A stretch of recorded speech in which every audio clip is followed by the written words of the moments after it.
पिछले चैप्टर में हमने देखा था कि फ्रेंच रिवॉल्यूशन के बाद यूरोप में लोगों के बीच फ्रीडम और इक्वालिटी के आइडिया काफी पॉपुलर हो गए थे। लोग अब मोनार्की से आजादी चाहते थे और सबके साथ बराबरी चाहते थे। ये नए विचार समाज में बदलाव लाने लगे।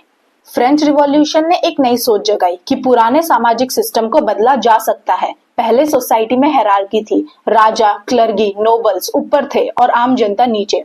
रिवॉल्यूशन के बाद लोगों को लगा कि पूरी व्यवस्था को ही बदला जा सकता है, एक नया स्ट्रक्चर बनाया जा सकता है जहां सबको इक्वल राइट्स मिले।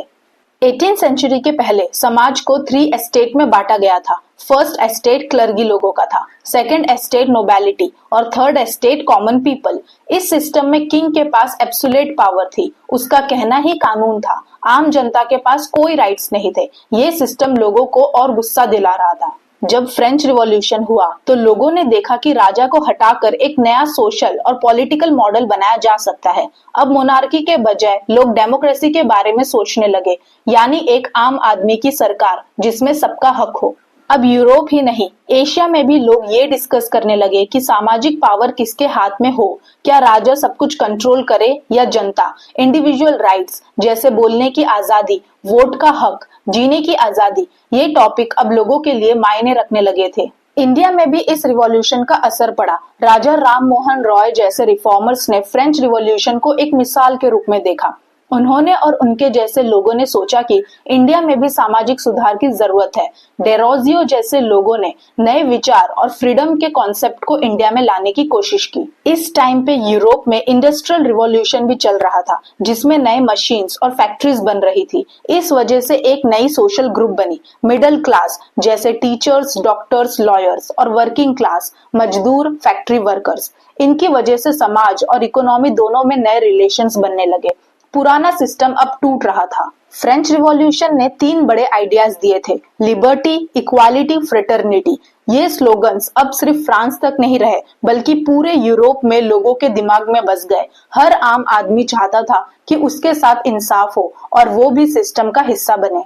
रिवॉल्यूशन के बाद जब कुछ कंजर्वेटिव, पुरानी सोच वाले रूलर्स वापस आए तो उन्होंने नए आइडियाज को दबाने की कोशिश की। लिबरल्स जो रिफॉर्म्स चाहते थे और रेडिकल्स जो पूरे सिस्टम को बदलना चाहते थे, उन्हें अपनी कंट्री छोड़ के भागना पड़ा। ये लोग एक्साइल में चले गए, मतलब अपने घर छोड़कर दूसरी जगह चले गए। फ्रांस में जो जैकबिन क्लब था, उसने रिवॉल्यूशन के आइडियाज को यूरोप भर में फैलाया। ये एक तरह से रिवॉल्यूशनरी नेटवर्क बन गया था, जिसका गोल था मोनार्की खत्म करना, डेमोक्रेसी लाना और लोगों को उनका हक दिलाना। इन लोगों ने यूरोप में नए नए लोगों को इंस्पायर किया रिवॉल्यूशन के लिए। 1914 में फर्स्ट वर्ल्ड वॉर शुरू हुआ। 2 बड़े ग्रुप्स बने, central power Germany, Australia, Turkey. Second allied power France, Britain, Russia. ये वॉर यूरोप के कंट्रोल के लिए लड़ा गया था। रशिया इसमें अलाइड पावर के साथ था। उस समय हर कंट्री के पास अपनी कॉलोनीज थी, जैसे इंडिया, अफ्रीका। इसलिए ये वॉर सिर्फ यूरोप तक नहीं रहा, दुनिया के कई पार्ट्स में लड़ा गया। इंडिया के लोग भी इसमें ब्रिटिश आर्मी के थ्रू पार्टिसिपेट कर रहे थे। ये वॉर 1914 से 1918 तक चला, टोटल 4 साल। इसने दुनिया की इकोनॉमी, पॉलिटिक्स और सोसाइटीज को हिलाकर रख दिया। रशिया में ऑटोक्रेसी थी, मतलब एक राजा, तसर। रशिया के लोग राजा वर्ड को तसर बोलते थे, मतलब तसर का पूरा कंट्रोल था। उस समय तसर निकोलस सेकंड रशिया का एम्पीरियर था। उसका हुक्म ही सब कुछ होता था। कोई डेमोक्रेसी नहीं थी, जनता के पास कोई राइट्स नहीं थे। तसर किसी पार्लियामेंट या लॉ को जवाब नहीं देता था, सब डिसीजंस वो खुद लेता था। लोगों की आवाज का कोई मतलब नहीं था। ये सिस्टम लोगों को और गुस्सा दिला रहा था। रशिया के कुछ लिबरल्स जो कॉन्स्टिट्यूशनल और डेमोक्रेटिक सिस्टम चाहते थे, इस सिस्टम के खिलाफ आवाज उठाने लगे। उनका मानना था कि तसर को लिमिट किया जाना चाहिए और जनता के पास भी राइट्स होने चाहिए। 1905 में रशिया में एक बड़ा प्रोटेस्ट हुआ, जिसमें liberals, social Democrats, social revolutionaries, workers और पीजेंट्स सब मिल गए। उनका डिमांड था एक रिटन कॉन्स्टिट्यूशन हो, जिसमें राजा की पावर लिमिटेड हो और लोगों को राइट्स मिले। ये प्रोटेस्ट 1905 की रिवॉल्यूशन के नाम से जाना गया। सिर्फ लिबरल्स ही नहीं, रशिया के अलग अलग रीजन के नेशनलिस्ट भी तसर के अगेंस्ट हो गए। जो जगह मुस्लिम मेजॉरिटी थी, वहां के रिफॉर्मर्स चाहते थे कि इस्लाम को मॉडर्न बनाया जाए और सोसाइटी को बदला जाए। सबकी सोच थी पुराना ऑटोक्रेटिक रूल खत्म हो और नए जमाने का सिस्टम आए। 1905 की रिवॉल्यूशन का तुरंत असर तो नहीं हुआ, लेकिन तसर निकोलस को मजबूर होकर डूमा बनानी पड़ी। ये एक इलेक्टेड पार्लियामेंट थी, लेकिन दिक्कत ये थी कि तसर ने डूमा को कभी सही पावर नहीं दी। वो अब भी अपने मन से रूल करता था। जब डूमा तसर के डिसीजन को चैलेंज करती, तो वो उसे बिना कुछ सोचे समझे तोड़ देता था। हर बार जब डूमा उसके अगेंस्ट जाती, तो वो उसे हटा देता। इसलिए लोगों का भरोसा डेमोक्रेसी पर टूट गया था। रशिया और जर्मनी के बीच जो फ्रंट था, ईस्टर्न यूरोप, वहां रशिया की आर्मी का हाल बहुत खराब था। रशियन सोल्जर्स के पास मॉडर्न वेपन्स नहीं थे, ट्रेनिंग पुअर थी और लीडरशिप वीक थी। इस वजह से वो बार बार हारती गई। रशिया के पास सबसे बड़ी आर्मी थी, लेकिन उसके जनरल्स और ऑफिसर्स इनकम्पिटेंट थे। सोल्जर्स को सही ट्रेनिंग नहीं दी गई थी। इस वजह से वो जर्मनी जैसी कंट्री से हारती गई। 1917 तक 70 लाख से ज्यादा रशियन सोल्जर्स या तो मर गए या घायल हुए। इसने लोगों में एंगर और फ्रस्ट्रेशन भर दिया। लोग तसर को इस हार का जिम्मेदार मानने लगे। जब रशियन आर्मी पीछे हटी थी, तो वो अपने गांव, खेती, घर सब जला देती थी, ताकि जर्मन सोल्जर्स कुछ भी यूज ना कर सके। इससे आम लोगों का और नुकसान होता गया और उनकी रोजी रोटी और घर दोनों छिन गए। जब विलेजेस, फार्म्स और हाउसेस बर्बाद हुए, तो 3 मिलियन लोग यानी 30 लाख से ज्यादा अपने घर से भागकर रिफ्यूजीज बन गए। रशिया में हर तरफ भूखमरी, बेरोजगारी और अंधेर नगरी का माहौल बन गया था। लोगों ने तसर निकोलस सेकंड को इस हार का जिम्मेदार माना। उसकी सरकार को लोग बेकार और इनसेंसिटिव समझने लगे। अब पूरे देश में तसर के खिलाफ नफरत बढ़ने लगी थी। 1917 के सर्दियों के टाइम में रशिया की कैपिटल पेट्रोग्राड, आज का सेंट पीटर्सबर्ग में हालत बहुत ज्यादा खराब हो चुकी थी। भूखमरी, ठंड, बेरोजगारी सब बढ़ गया था। लोग परेशान हो गए थे। शहर का लेआउट यानी जिस तरीके से शहर बनाया गया था, साफ दिखाई देता है कि अमीर लोगों के लिए अलग और गरीब लोगों के लिए अलग जगह थी। अमीर लोग सेंटर में रहते थे और वर्कर्स और गरीब लोग आउटस्कर्ट्स में रहते थे। नीवा रिवर के राइट साइड पे वर्कर्स के क्वार्टर्स यानी छोटे घर और फैक्ट्रीज बनी हुई थी। वहीं पे मैक्सिमम लेबर क्लास रहती थी। और नीवा रिवर के लेफ्ट साइड पे शहर के सबसे रिच और पावरफुल लोग रहते थे, जैसे नोबल्स, गवर्नमेंट ऑफिसर्स। वहीं पे विंटर पैलेस था, जो तसर का महल था। दोनों साइड के लोगों की लाइफ में जमीन आसमान का फर्क था। फरवरी 1917 तक वर्कर्स के एरियाज में खाना मिलना मुश्किल हो गया था। लोग रोटी के लिए लाइन में लगते थे, लेकिन फिर भी नहीं मिलता था। प्राइस बढ़ चुकी थी और राशन सिस्टम फेल हो गया था। उस समय एक्सेप्शनली कोल्ड विंटर था। ज्यादा बर्फ, ठंड और चिलिंग विंड्स थी। इस ठंड में लोगों के पास सही कपड़े भी नहीं थे। गर्म चीजें अफोर्ड नहीं कर पा रहे थे लोग। जो लोग डेमोक्रेसी चाहते थे, उन्होंने तसर निकोलस सेकंड के अगेंस्ट जाना शुरू किया, क्योंकि वो डूमा को तोड़ना चाहता था। पार्लियामेंट के कुछ मेंबर्स चाहते थे कि डूमा रहे, इलेक्शन हो और तसर की पावर लिमिटेड हो। 22 फरवरी 1917 को एक बड़ी फैक्ट्री में लॉकआउट यानी फैक्ट्री बंद कर दिया गया। इस वजह से काफी मजदूर सड़क पर आ गए। उनका गुस्सा बढ़ने लगा। अगले ही दिन 50 फैक्ट्रीज के वर्कर्स ने उस फैक्ट्री के सपोर्ट में हड़ताल, स्ट्राइक कर दिया। अब ये प्रोटेस्ट एक बड़ी मूवमेंट बनने लगी थी। इस रिवॉल्यूशन में महिला वर्कर्स ने भी बड़ी भूमिका निभाई। उन्होंने आगे बढ़कर स्ट्राइक लीड किया। उनका कहना था, हम भूखे मर रहे हैं, हमारे बच्चे रो रहे हैं। ये प्रोटेस्ट 23 फरवरी 8 मार्च एज पर न्यू कैलेंडर को हुआ। इसी दिन से बाद में इंटरनेशनल वुमेन डे के रूप में मनाया जाने लगा। इसका ओरिजिन रशियन वुमेन प्रोटेस्ट से ही हुआ था। जब मूवमेंट बढ़ने लगा, तो गवर्नमेंट ने कर्फ्यू लगा दिया, यानी लोगों का बाहर निकलना बंद। लेकिन प्रोटेस्ट फिर भी रुका नहीं था। तसर ने पुलिस और मिलिट्री भेज दी प्रोटेस्ट को कंट्रोल करने के लिए, लेकिन लोग अब फियरलेस हो चुके थे। उन्हें कोई डर नहीं था। काफी पॉलिटिशियंस जो पहले शांत थे, अब ओपनली तसर के खिलाफ बोलने लगे। वो कहने लगे कि अब मोनार्की का टाइम गया। अब हजारों की संख्या में लोग सड़क पर आ गए थे। वर्कर्स, स्टूडेंट्स और सोल्जर्स सब इस प्रोटेस्ट में जुड़ गए थे। 27 फरवरी को लोगों ने पुलिस के ऑफिसेस को तोड़ दिए। पुलिस भी अब थक चुकी थी। कई जगह पुलिस ने प्रोटेस्टर का साथ देना शुरू किया। लोग सड़क पर रोटी दो, काम दो, वोट दो, डेमोक्रेसी दो जैसे स्लोगन्स लगा रहे थे। उनका डिमांड एकदम क्लियर था, खाना, इज्जत और हक। सरकार ने आर्मी को बुलाया कि वो प्रोटेस्ट को बंद करे, लेकिन आर्मी भी डिवाइड हो गई थी। कुछ सोल्जर्स ने तो लोगों के साथ मिलकर तसर के अगेंस्ट रिवोल्ट कर दिया। कई आर्मी रेजिमेंट्स ने अपने कमांडर्स के ऑर्डर्स मानने से मना कर दिए और मजदूरों के साथ मिल गए। ये बहुत बड़ा पलट पॉइंट था। प्रोटेस्टर्स और सोल्जर्स ने मिलकर सोवियत यानी लोकल काउंसिल बनाई, जैसे 1905 में हुई थी। अब वो अपना सिस्टम चाहते थे, लोगों का लोगों के लिए। 2 मार्च 1917 को तसर को कहा गया कि अब वो राजगद्दी छोड़ दे। लोग उसे हटा चुके थे। 300 साल पुरानी रोमानोव डायनेस्टी का एंड हो गया। तसर निकोलस ने फाइनली राजगद्दी छोड़ दी। रशिया में मोनार्की का एंड हो गया। लोगों ने जीत पाई, लेकिन अब समस्या थी कि अब गवर्नमेंट कैसे चलेगी। अब दो पावर सेंटर बन गए। एक तरफ सोवियत वर्कर सोल्जर्स की काउंसिल, दूसरी तरफ प्रोविजनल गवर्नमेंट जो डूमा के लोगों ने बनाई थी। दोनों के बीच का कॉन्फ्लिक्ट अब अगली रिवॉल्यूशन की तरफ जाता था। जब तसर ने राजगद्दी छोड़ी तो प्रोविजनल गवर्नमेंट बनाई गई। ये टेम्पररी गवर्नमेंट थी जिसमें आर्मी के बड़े ऑफिसर्स, जमींदार्स और बड़े इंडस्ट्रियलिस्ट काफी पावरफुल थे, यानी ये गवर्नमेंट भी अमीरों के कंट्रोल में थी। इस प्रोविजनल गवर्नमेंट में कुछ लिबरल्स, डेमोक्रेसी चाहने वाले और सोशलिस्ट भी थे। इनका एम था कि इलेक्शन हो और एक नई डेमोक्रेटिक गवर्नमेंट बनाई जाए जहां लोगों का रिप्रेजेंटेशन भी हो। प्रोविजनल गवर्नमेंट ने पब्लिक मीटिंग और यूनियन पर जो पुरानी पाबंदियां थी उन्हें हटा दिया। अब लोग खुलकर अपनी बात रख सकते थे, रैली निकाल सकते थे और ग्रुप्स बना सकते थे। हर जगह सोवियत बनने लगे, वर्कर्स और सोल्जर्स की लोकल काउंसिल्स, लेकिन इलेक्शन का कोई कॉमन सिस्टम नहीं था। हर जगह अपने तरीके से रिप्रेजेंटेटिव्स चुने जा रहे थे। रशिया का कैपिटल पेट्रोग्राड में एक पावरफुल काउंसिल बनी जिसका नाम था पेट्रोग्राड सोवियत। ये सोल्जर्स और स्ट्राइक कर रहे वर्कर्स ने मिलकर बनाई थी। इन लोगों ने काफी इन्फ्लुएंस किया था लोगों को।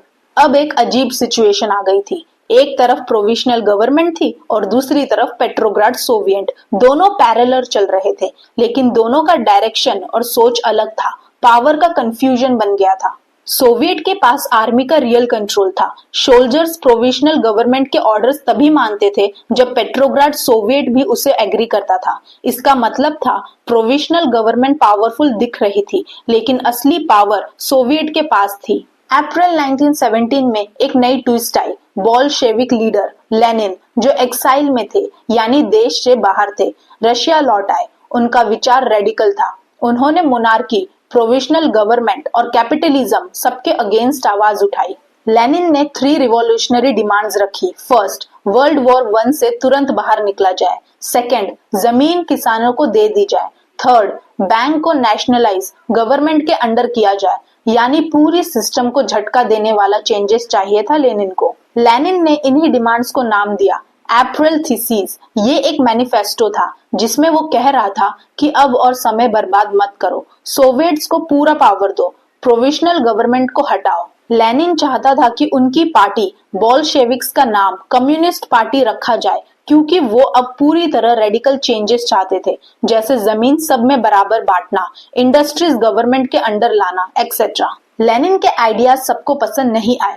एक दूसरी ग्रुप बनी, मेंशेविक्स। उन्होंने कहा कि इतना रेडिकल बदलाव गलत है। उनका मानना था कि पहले प्रॉपर डेमोक्रेसी आनी चाहिए, तभी सोशलिज्म पॉसिबल है।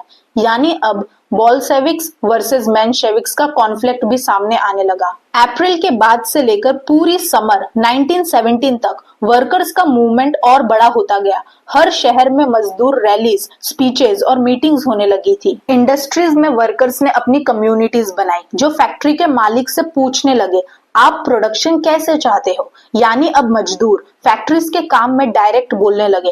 कैपिटलिस्ट सिस्टम को चैलेंज मिल रहा था। ट्रेड यूनियंस, मजदूर संगठन की संख्या भी बढ़ने लगी। मजदूर अब एकजुट हो रहे थे, अपने हक के लिए लड़ने के लिए रेडी थे। आर्मी के अंदर भी सोल्जर्स ने अपनी कम्युनिटीज बनाई। अब वो भी ऑर्डर्स ब्लाइंडली फॉलो नहीं कर रहे थे। वो अपने ऑफिसर से पूछ रहे थे, ये ऑर्डर सही है या नहीं। जून 1917 में लगभग 500 अलग अलग सोवियट्स ने अपने रिप्रेजेंटेटिव्स भेजे एक बड़ी मीटिंग में, जिसका नाम था all Russian Congress of Soviets. इसका मतलब था अब सोवियट्स एक नेशनल फोर्स बनने लगी थी। जब प्रोविजनल गवर्नमेंट ने देखा कि उनकी पावर कम हो रही है और बोल्शेविक्स की पॉपुलैरिटी बढ़ रही है, तो उन्होंने कठिन कदम उठाए। लेनिन के सपोर्टर्स को अरेस्ट किया, बोल्शेविक्स पर क्रैकडाउन करना, लेनिन को एक्साइल होने पर मजबूर करना। 16 अक्टूबर 1917 को लेनिन ने पेट्रोग्राड सोवियत और बोल्शेविक पार्टी को मना लिया कि अब हम पावर सीज करेंगे, यानी अब वक्त आ गया है कि गवर्नमेंट को हटाकर बोल्शेविक अपना कंट्रोल ले। पावर लेने के लिए मिलिट्री रिवॉल्यूशनरी कमेटी बनाई गई, जिसका काम था प्लान बनाना, आर्मी को मैनेज करना और गवर्नमेंट बिल्डिंग पर कब्जा करना। 24 अक्टूबर 1917 को बोल्शेविक अपराइजिंग ऑफिशियली शुरू हुआ। ये मूवमेंट हिस्ट्री का टर्निंग पॉइंट बना। इसे ही हम कहते हैं अक्टूबर रिवॉल्यूशन। अक्टूबर 1917 तक बोल्शेविक पूरी तरह से तैयार हो गए थे। उनका एम क्लियर था, एक सोशलिस्ट रिवॉल्यूशन लाना जिसमें अमीर गरीब का फर्क खत्म हो, जमीन और फैक्ट्री सब लोगों के लिए हो। उनके लिए यह सिर्फ एक प्रोटेस्ट नहीं, एक कंप्लीट पावर टेकओवर था। 24 अक्टूबर 1917 बोल्शेविक ने अपना फाइनल एक्शन स्टार्ट किया। अब वो ओपनली गवर्नमेंट के अगेंस्ट कदम उठा रहे थे। ये आर्म्ड अपराइजिंग थी। ये एक पीसफुल प्रोटेस्ट नहीं, बल्कि एक प्लान्ड रिवॉल्यूशन था। प्रोविजनल गवर्नमेंट के लीडर अलेक्जेंडर केरेंस्की ने रिवोल्ट को रोकने की कोशिश की। उन्होंने आर्मी भेजी कि टेलीग्राफ और टेलीफोन ऑफिस पे कंट्रोल ले ले, ताकि कम्युनिकेशन का कंट्रोल हो जाए, और विंटर पैलेस को प्रोटेक्ट करे, जहां गवर्नमेंट का मेन ऑफिस था।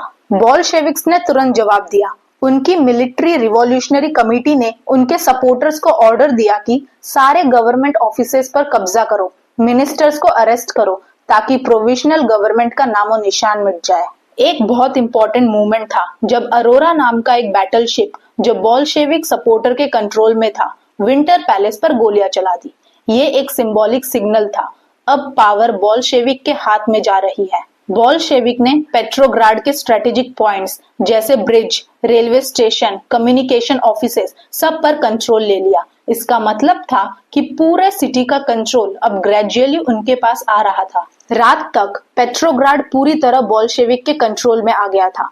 प्रोविजनल गवर्नमेंट के मिनिस्टर्स ने सरेंडर कर दिया। इसका मतलब था तसर के बाद बनी प्रोविजनल गवर्नमेंट भी खत्म। पेट्रोग्राड में all Russian Congress of Soviets की मीटिंग हुई, जिसमें मेजॉरिटी लोगों ने बोल्शेविक के एक्शन को सपोर्ट किया। अब उनका कदम सिर्फ रेबेलियन नहीं, बल्कि पब्लिक बैक्ड रिवॉल्यूशन बन गया था। अक्टूबर अपराइजिंग का सीधा मतलब था प्रोविजनल गवर्नमेंट का अंत हो गया। अब बोल्शेविक रशिया का नया रूलर बन गया, और ये एक नए युग की शुरुआत थी, जिसमें सोशलिस्ट आइडिया पर देश चलेगा। विक्ट्री के बाद लेनिन ने अपनी पार्टी का नाम बदला। अब बोल्शेविक पार्टी का नाम हो गया रशियन कम्युनिस्ट पार्टी बोल्शेविक। इस नाम में ही उनका विजन था, कम्युनिज्म का स्टैब्लिशमेंट, और यहीं से एक नई हिस्ट्री लिखी गई। बोल्शेविक ने 1917 से लेकर 1991 तक रशिया पर रूल किया, यानी 73 ईयर तक कम्युनिस्ट रूल रहा, जिसे हम सोवियत यूनियन के नाम से जानते हैं। अक्टूबर रिवॉल्यूशन के तुरंत बाद ही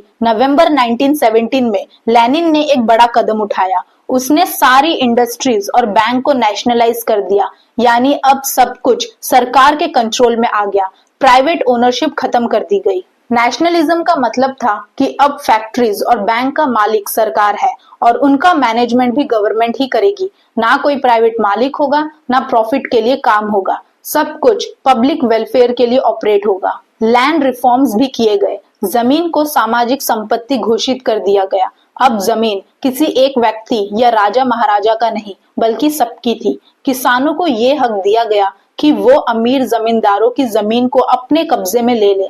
जो पुराने जमींदार, राजा या एरिस्टोक्रेट्स थे, उनके टाइटल्स जैसे ड्यूक, काउंट, लॉर्ड सब बंद कर दिए गए। बोल्शेविक ने क्लियर मैसेज दिया, अब सब बराबरी के नागरिक है, कोई स्पेशल स्टेटस नहीं होगा। 1918 में एक क्लोथिंग डिजाइन कंपटीशन हुआ, जिसमें आर्मी और ऑफिशियल्स के नए कपड़े डिसाइड किए गए थे। इसमें एक स्पेशल सोवियत हैट थी। बुद्योनोव्का को चुना गया था, जो नई कम्युनिस्ट आइडेंटिटी को रिप्रेजेंट करता था। जैसे कि पहले ही बताया गया है, बोल्शेविक ने अपनी पार्टी का नाम चेंज करके रशियन कम्युनिस्ट पार्टी बोल्शेविक रखा, जिसमें कम्युनिज्म का आइडियोलॉजी क्लियरली रिफ्लेक्टेड होता है। नवंबर 1917 में कॉन्स्टिट्यूएंट असेंबली के लिए इलेक्शन हुआ, लेकिन बोल्शेविक मेजॉरिटी नहीं जीत पाई, यानी लोगों का फुल सपोर्ट उन्हें अब भी नहीं मिला था। पर फिर भी उन्होंने पावर छोड़ी नहीं। जनवरी 1918 में जब असेंबली ने बोल्शेविक के प्रपोजल को रिजेक्ट किया, तो लेनिन ने पूरे असेंबली को ही डिसमिस कर दिया। अब देश में एक ही अथॉरिटी थी, कम्युनिस्ट पार्टी और डेमोक्रेसी का स्ट्रक्चर खत्म हो गया था। लेनिन का कहना था कि all Russian Congress of Soviet, जो वर्कर्स, पीजेंट्स और सोल्जर्स के डेलीगेट से बना था, असेंबली से ज्यादा डेमोक्रेटिक है क्योंकि वो डायरेक्ट लोगों से कनेक्टेड है, इसलिए उसने उसी सिस्टम को कंटिन्यू रखा। लेनिन का कहना था कि all Russian Congress of Soviet, जो वर्कर्स, पीजेंट्स और सोल्जर्स के डेलीगेट से बना था, असेंबली से ज्यादा डेमोक्रेटिक है क्योंकि वो डायरेक्ट लोगों से कनेक्टेड है, इसलिए उसने उसी सिस्टम को कंटिन्यू रखा। मार्च 1918 में बोल्शेविक ने जर्मनी के साथ एक शांति भरा समझौता किया जिसका नाम था ट्रीटी ऑफ लिथवास्क। इस समझौते के खिलाफ उनके खुद के कुछ साथी थे, पर लेनिन का कहना था कि शांति सबसे जरूरी है क्योंकि वॉर से लोग थक गए हैं। अगले कुछ सालों में बोल्शेविक ने सारे इलेक्शन में सिर्फ अपने पार्टिसिपेशन को अलाउ किया और बाकी पार्टिसिपेशन को बंद कर दिया गया। धीरे धीरे उन्होंने पूरे पावर पर अपना कब्जा जमा लिया और एक पार्टी रूल स्टार्ट हो गया। अब रशिया में सिर्फ एक ही पॉलिटिकल पार्टी अलाउ थी, रशियन कम्युनिस्ट पार्टी बोल्शेविक। इसका मतलब था कोई ऑपोजिशन, कोई अल्टरनेटिव विचारधारा अलाउड नहीं थी। अक्टूबर के बाद रशिया एक वन पार्टी स्टेट बन गया जहां सिर्फ एक आइडियोलॉजी, कम्युनिज्म और एक पार्टी बोल्शेविक अलाउड थी। ये फ्रीडम ऑफ स्पीच और डेमोक्रेसी से बिल्कुल अलग था। जब बोल्शेविक ने जमीन बांटने का हुक्म दिया तो रशियन आर्मी में भी कंफ्यूजन और रेबेलियन शुरू हो गया। कई सोल्जर्स अपने गांव चले गए जमीन लेने के लिए। आर्मी टूटने लगी। ज्यादातर जो सोल्जर्स थे वो गांव के किसान ही थे। जब उन्हें पता चला कि जमीन बांटी जा रही है तो वो अपने गांव वापस भाग गए और आर्मी को छोड़ दिया। इससे देश की सिक्योरिटी और law and order system weak हो गई। जब बोल्शेविक ने पावर ले ली तो बाकी पॉलिटिकल ग्रुप्स जैसे कि Menshevik, non Bolshevik socialist, liberals और पुराने राजा के सपोर्टर्स ने इसी एक्शन को गलत बताया। उनका कहना था कि लेनिन ने डेमोक्रेसी का घातक किया है। ओपोनेंट्स ने अपनी अलग मिलिट्री फोर्स बनाई जो बोल्शेविक के खिलाफ लड़ने लगी। बोल्शेविक को रेड्स कहा जाता था और उनके ओपोनेंट्स को व्हाइट्स। 1918 से लेकर 1919 के बीच में ग्रीन्स, जो सोशलिस्ट रिवॉल्यूशनरीज थे पीजेंट की तरफ से, और व्हाइट्स, जो पुराने तसर के सपोर्टर्स थे, दोनों ने रशिया के कई पार्ट्स पर कंट्रोल ले लिया। रशिया अलग अलग फैक्शन में टूट गया था। बाहर की जो कंट्री थी जैसे फ्रांस, अमेरिका, ब्रिटेन और जापान ने व्हाइट्स और ग्रीन्स को सपोर्ट दिया क्योंकि उन्हें डर था कि अगर रशिया में सोशलिज्म सक्सेसफुल हो गया तो उनके देशों में भी क्रांति हो सकती है। जब बोल्शेविक और उनके ओपोनेंट्स के बीच सिविल वॉर चला तो पूरे रशिया में लूट, दंगे और भूखमरी फैल गई। देश अंदर से टूट गया और आम लोगों की हालत बहुत खराब हो गई। जो व्हाइट्स प्राइवेट प्रॉपर्टी के सपोर्टर थे, उन्होंने किसानों के साथ बुरा सलूक किया क्योंकि उन्होंने जमीन कब्जा की थी। इस वजह से कई लोग उनसे नाराज हो गए और उनका सपोर्ट छोड़ दिया। ज्यादातर किसान बोल्शेविक के साथ हो गए क्योंकि उन्होंने ही उन्हें जमीन दी थी और व्हाइट्स उनकी जमीन वापस लेना चाहते थे, इसलिए बोल्शेविक को रूरल एरियाज का सपोर्ट मिल गया। लेकिन इसका मतलब ये नहीं कि किसान बोल्शेविक से पूरी तरह खुश थे। उन्हें भी उनके कुछ पॉलिसीज पसंद नहीं थे, पर व्हाइट्स से ज्यादा अच्छा उन्हें रेड्स लगे। बोल्शेविक ने ये क्लियर कर दिया था कि वो बिना किसी अप्रूवल के फैसला ले सकता है, चाहे सोवियत वर्कर काउंसिल एग्री करे या नहीं। इससे एक तरह की डिक्टेटरशिप का इन्वायरमेंट बन गया था। इस पॉलिसी की वजह से बोल्शेविक और दूसरे सोशलिस्ट ग्रुप के बीच टेंशन बढ़ गया क्योंकि सबको लगने लगा कि लेनिन डेमोक्रेसी से दूर जा रहा है। जब सिविल वॉर के बाद बोल्शेविक का कंट्रोल पक्का हो गया तो उन्होंने इलेक्शन में सिर्फ अपनी पार्टी को अलाउ किया और बाकी पार्टीज को बंद कर दिया। इससे रशिया एक वन पार्टी रूल में बदल गया। बोल्शेविक ने एक सीक्रेट पुलिस फोर्स बनाई जिसे चेका कहते थे, जिसका काम था जो भी सरकार की बुराई करे उसे सजा देना, यानी डिसेंट और फ्रीडम ऑफ स्पीच खत्म हो गई। फिर भी कई नए राइटर्स और आर्टिस्ट बोल्शेविक के साथ आए क्योंकि उन्हें लगा कि ये पार्टी सामाजिक बदलाव ला रही है। आर्ट और कल्चर में भी रिवॉल्यूशन आया। सिविल वॉर के बाद भी इंडस्ट्रीज और बैंक सरकार के कंट्रोल में ही रहे, ये सिस्टम चेंज नहीं हुआ। लेकिन एग्रीकल्चर का आउटपुट गिर गया क्योंकि जंग के दौरान फील्ड्स छोड़ी गई थी और किसान लड़ रहे थे। इंडस्ट्री सेक्टर भी कोलैप्स हो गया क्योंकि सिविल वॉर ने प्रोडक्शन, ट्रांसपोर्ट और सप्लाई सब कुछ बर्बाद कर दिया था। 1921 तक रशिया की इकोनॉमी पूरी तरह से टूट चुकी थी। लोग भूखे थे, बाजार खाली थे और सरकार के पास भी पैसे नहीं थे। सिविल वॉर के दौरान बोल्शेविक ने इंडस्ट्रीज और बैंक्स को सरकारी कंट्रोल में ही रखा, यानी प्राइवेट ओनरशिप बिल्कुल नहीं थी। अब बोल्शेविक ने डिसाइड किया कि इकोनॉमिक प्लानिंग सेंट्रली की जाएगी। मतलब सरकार ही तय करेगी कि क्या कितना बनेगा, किस रेट पर बिकेगा और किसको मिलेगा। सरकारी ऑफिशियल्स ने इकोनॉमिक गोल्स बनाए, जैसे कि 5 साल में क्या अचीव करना है।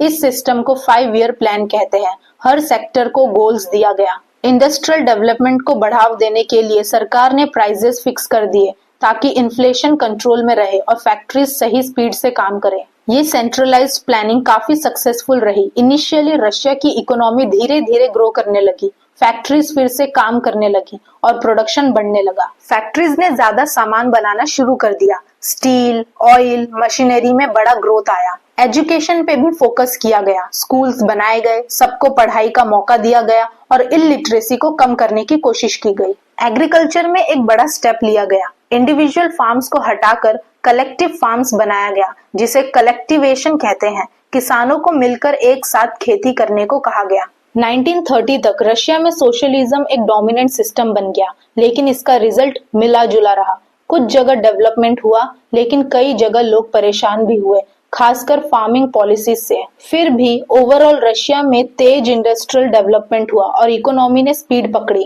1927 से लेकर 1928 तक सोवियत रशिया के शहरों में अनाज की कमी हो गई थी। लोगों को खाने के लिए बेसिक ग्रेन्स तक मुश्किल से मिल रहे थे। सरकार ने सोचा कि किसानों से सस्ता अनाज खरीद कर ये प्रॉब्लम सॉल्व की जाए, लेकिन ये आइडिया फेल हो गया क्योंकि किसानों ने सरकारी रेट पर अनाज बेचने से मना कर दिया, क्योंकि उन्हें लगता था कि ये दाम उनके लिए नुकसान का काम है। स्टालिन सरकार और कम्युनिस्ट पार्टी के हेड बन चुके थे। उन्होंने काफी स्ट्रिक्ट और इमरजेंसी स्टेप्स लेना शुरू किया। स्टालिन को लगा कि रिच किसान और अनाज के दलाल मींस मिडलमैन अनाज छुपा रहे हैं ताकि जब दाम बढ़े तब बेचकर प्रॉफिट कमा सके। उन्होंने फैसला किया कि ऐसे लोगों से अनाज जबरदस्ती छीन लिया जाए ताकि स्पेक्यूलेशन मुनाफा कमाने के लिए स्टॉक छुपाने से रोका जा सके। 1928 में कम्युनिस्ट पार्टी के लोग गांव-गांव जाकर जबरदस्ती अनाज इकट्ठा करने लगे। लोगों के पास जितना भी ग्रेन था सरकार ले लेती थी।